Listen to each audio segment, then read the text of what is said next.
पढ़ लीजिए, सारे शास्त्र पढ़ लीजिए, जब ये लगे कि सारे शास्त्रों को पढ़ने के बाद भी कुछ नहीं हुआ तब होगा। तब फिर गुरु की खोज शुरू होगी, और जब गुरु की खोज शुरू होगी ना, ये श्योर है कि ये सीढ़ियाँ हैं अभी, है ना?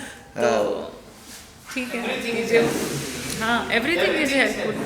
सबकी अपनी अपनी यात्रा है, कहाँ कहाँ से कैसे पहुँचेंगे। तो ध्यान के बारे में थोड़ा सा प्रश्न आए थे, तो मैं उसको धारणा बोल देता हूँ या मान्यता बोल देता हूँ कि मान्यता ये है कि ध्यान की जो डेफिनेशन है वो यही तो है कि हम शरीर और मन के पार हो जाएं। हाँ, बिल्कुल, ये बताया ना इन्होंने, वो भी एक रास्ता है, वो भी एक रास्ता, वो किसी आलम्बन से जुड़ते हुए, किसी भी आलम्बन तो उससे जुड़ते जब वो भी विलीन हो जाता है तो उसी स्टेट में आ जाता है। हाँ हाँ, बिल्कुल बिल्कुल। लेकिन पर उस स्टेट का अनुभव नहीं हो सकता, फिर वो नथिंगनेस वाली होगी, मतलब उसको आप, हालांकि उसको आप फिर बता नहीं सकते कि मैं ऐसा हो गया था, वो स्मृति में नहीं होगा आपके फिर। हाँ, अगर स्मृति में है और आपने बता दिया हाँ मुझे ऐसा हो गया था, इसका तो वो अनुभव है, फिर वो अनुभव है। फिर तो ये कोई ग्रेजुअल प्रोसेस भी हो सकती है क्या? मतलब थोड़ी कम होती जाती है, मतलब बूंद अगर अच्छा, हाँ, थोड़ी सी आपका अपना अनुभव है, देखिए आपका अपना अनुभव है। देखिए, प्रयास से जब आप एक ही क्षण में होता है, प्रयास से जब आप निष्प्रयास की स्थिति में पहुंचोगे ना, बस वहीं घटित होगा। प्रयास से निष्प्रयास की स्थिति में मन से विचारों के परे जैसे ही गए आप, बुद्धि से नहीं समझा जा सकता। कोई भी विधि ले लो आप, मन और बुद्धि से परे की गति होगी, उसको एक दरकिनार होगा, उसी क्षण तत्क्षण आप तत्व में स्थित होगी। तो ऐसा होता भी तो है ना कि वो कभी बैठे हैं और ऐसा लगता है कि 5 मिनट में, लेकिन काफी देर निकल जाते हैं। हाँ, कुछ ऐसा समय होता है जिसका कोई स्मृति में नहीं रहता। हाँ, जब वो स्मृति में नहीं रहता ना, तब आप अपने तत्व में स्थित रहते हो। हाँ, जो स्मृति में नहीं रहता, ये पहचान कर सकते हैं। यानी कि तत्व को जानने के लिए या तत्व के समझने के लिए स्मृति के परे जाना होगा। वो भी एक मार्ग हुआ। हाँ, बिल्कुल।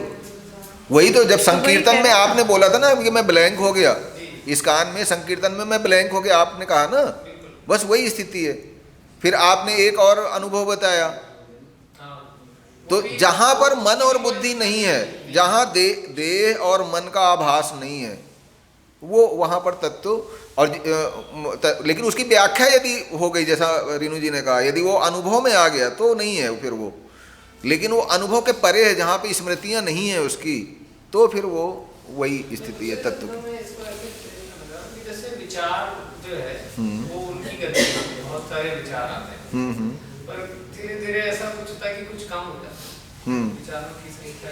हाँ, एकदम ऐसा कई बार नहीं होता है कि सडनली एकदम से, हाँ, है ना, ब्लैंकनेस आती है पूरे फाइन वगैरह। बट ये जो कम होने की स्थिति है, तत्व ज्ञान को समझने के लिए भी तो कुछ ऐसा इसमें देखिए, इसमें कुछ ऐसा नहीं है जैसा सारा कुछ रीनू जी ने कहा। सूर्य पहले से प्रकाशित है, आपका तत्व वही है। केवल जो दर्शन में जो कहा गया है, माया के 2 गुण होते हैं, आवरण और विक्षेप। आवरण मतलब ढक लेना, और विक्षेप मतलब मन में जो भ्रम की उत्पत्ति हो जाना। तो ये जो भ्रम की उत्पत्ति हो जाती है और वो जो अज्ञान के द्वारा ढक लिया गया है, अज्ञान का आवरण पड़ जाता है, उसकी वजह से हम अपने तत्व को नहीं देख पाते। इसीलिए मैंने शिशु का और एक ज्ञानी व्यक्ति का उदाहरण दिया था। आप बताइए कि वो शिशु को वो पूरी तरीके से एकाकार है कि नहीं? पूरी तरीके से एकाकार है वो प्रकृति के साथ, एक लय है, क्योंकि अहम नहीं जन्मा है अभी उसमें। जैसे ही जैसे अहम जन्मता है ना, मैं आदित्य हूँ या फला व्यक्ति हूँ, मैं अमीर हूँ, गरीब हूँ, फला का बेटा हूँ, सारे रिश्ते नाते आदि आदि जितने भी जुड़ते चले जाते हैं, उसके साथ ही यही अज्ञान हमको, और फिर गलतफहमी क्या हो जाती है, मैं बहुत बुद्धिमान भी हूँ। बुद्धि कहाँ से मिली? अन्य जगहों से हमने समेट, वो सूचना है, वो ज्ञान नहीं है, सूचना है मैंने तो इतनी पढ़ाई कर ली, मैं तो बड़ा डॉक्टर हो गया या फला हो गया या दार्शनिक हो गया, कुछ भी, तो वो सारी कुछ सूचनाएं हमारे मस्तिष्क में एकत्रित हो गई और फिर हम सरल चीज़ को नहीं सुनना चाहते।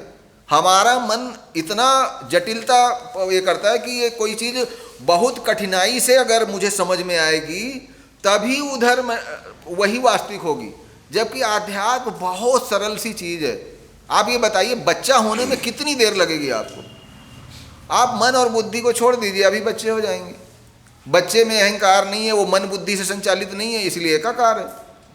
और एक जो अवधूत की स्थिति होती है, आत्मज्ञानी की स्थिति होती है, वो भी बच्चे जैसा हो जाता है, अहम तिरोहित हो जाता है, उसका नाश नहीं होता, तिरोहित हो जाता है। तो बस इतनी सी बात है। प्रयास और निरप्रयास की जो हम सोचते हैं ना कि निरप्रयास हो जाए, तो इसमें भी मन की सूक्ष्म चालें होती है कि अब मैं निरप्रयास होना चाहता हूँ, चाहत। वापस वो कहेगा कि प्रयास तो मैंने कर लिया, प्राप्ति करने का, कुछ आत्मबोध प्राप्त कर लूँ या ज्ञान प्राप्त कर लिया, उस स्थिति में आ जाओ, तो उस स्थिति में आने की कल्पना में खोज रहा है। तो इस सूक्ष्म चालें भी दिखनी आवश्यक है कि मन सूक्ष्म चाल चल रहा है, मतलब यहाँ पे खेल वापस शुरू हो गया, घूम रहा है वापस ही उसी चक्र में, कोल्लू की बैल की तरह। तो इस जो सूक्ष्मता है मन की, वो वापस अदृश्य होकर वापस पीछे से आके छुप जाएगा कि अब मैं आध्यात्मिक हो गया, संसार तो छूट गया, लेकिन अब मैं आध्यात्मिक होना चाहता हूँ, मैं अध्यात्म में वो लक्ष्य पाना चाहता हूँ जो बहुत दूर है, जबकि वो दूर नहीं है। तो इन मन की सूक्ष्म चालों को देखने का एक जो तरीका होता है ना, वो मुझे लगता है आत्मचिंतन के माध्यम से अपने आप आ जाता है कि मन को देखो, मन की सूक्ष्म चालों को देखो। सूक्ष्म के पीछे भी कुछ चालें होती है उसकी, कि मैं बैठा रहूँगा, तो मन ही है वो, मन के अतिरिक्त कुछ नहीं। वो आत्मावलोकन का गुण, जैसे इन्होंने बताया ना, धीरे धीरे जब हम ऐसा साक्षी भाव में रहते हैं तो आत्मावलोकन का गुण विकसित हो जाता है, तो हमारी सारी चित्तवृत्तियाँ हमको दिखने लग जाती हैं। ये देखिए अहम उपस्थित हो गया, ये अहम उपस्थित हो गया। जैसे जैसे हम इसको देखते चले जाते हैं तो वो जो है ना फिर धीरे धीरे अहम तिरोहित होने लगता है। इसीलिए जो है ना, जो हमारे गुरुजी ने जो साधना की पद्धति बताई है वो साक्षी भाव की साधना है कि आप हर कृत्य के प्रति, हर वृत्ति के प्रति और शरीर के प्रति साक्षी भाव रखिए, उससे तादात्म्य मत करिए। एक दृष्टा की बात कही ना इन्होंने, अनुभवकर्ता की बात की, हाँ साक्षी की बात की। साक्ष्य, एक को साक्ष्य ले लीजिए, शरीर मन जगत जो है ये साक्ष्य है और मैं इनका साक्षी हूँ। जब इस भाव से आप हर सदैव इस स्मरण में रहेंगे, साक्षी के स्मरण में, अनुभवकर्ता के स्मरण में, कि मैं शरीर और मन नहीं हूँ और मैं अनुभव करता हूँ, सारे अनुभवों का अनुभव करता हूँ मैं, तो धीरे धीरे इस ज्ञान के स्मरण से ही चमत्कार घटित होना शुरू होता है, तादाद में हटना शुरू होता है और अपने से सब कुछ विलग दिखना शुरू होता है। क्या विलग दिखना शुरू होता है? मुझे तो सब पहले विलग ही दिख रहा है, वेद वृत्ति है, मेरा शरीर और मन मुझसे विलग दिखना शुरू होता है। जैसे ही वो देहाध्यास और जो मन, देह और मन को जो एक मानने वाली जो बात है वो हटती है, वैसे वैसे जो है ना तत्व की तरफ गति होती है, स्वमय स्थिति की तरफ गति होती है।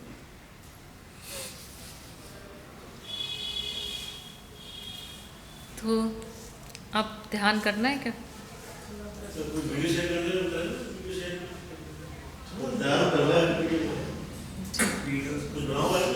हाँ, ज्ञान मार्ग में जो भी जुड़ना चाहते होंगे और जिनकी भी रुचि होगी तो उनको लिंक दे दिया जाएगा, जुड़ सकते हैं। और कुछ तो लिंक किसको कुछ को देना पड़ेगा ना? हाँ, वो सर को दे देंगे ना, जैन सर को दे देंगे तो वो सब भी कर लेंगे। और आपको जो रेगुलर हमारे से डायरेक्टली कनेक्टेड नहीं, किसी के थ्रू आपको मैसेज मिला है, तो इसमें आप कॉन्टेक्ट डायरेक्ट